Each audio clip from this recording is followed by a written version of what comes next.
Ekenemunu, Igbo and Dingwe.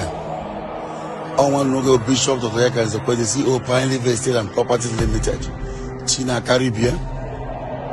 How many of you remembered the very first day we came here to do a video?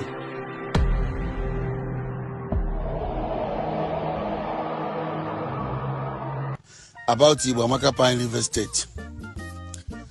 Eba ka ino kwa kita na ari anya gi.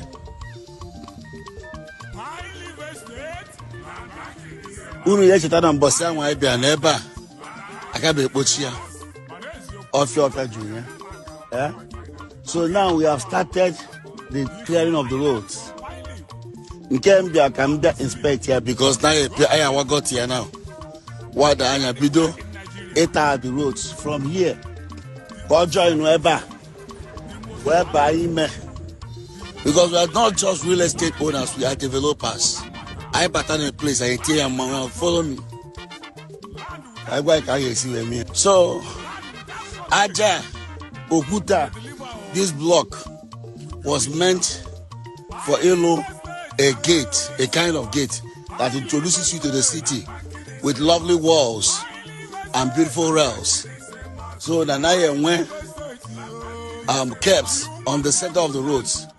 Yeah, and with beautiful trees on the middle of it, with street lights down to the main gate, which starts in the middle.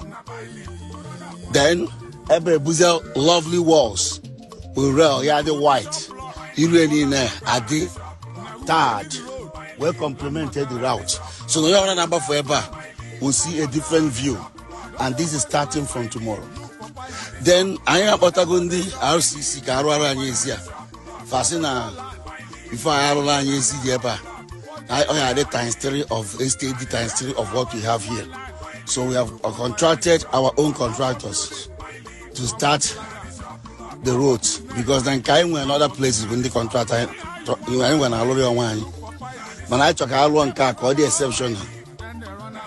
So the Meme video I have better coffee polo. Yeah, be a corner imagine Pine Estate. Let's take a tour around the road. Pine Estate, is a must. Pine Estate, is a must. We are number 1. If you buy land from Pine, you can go and sleep. Go shaking. Anywhere in Nigeria,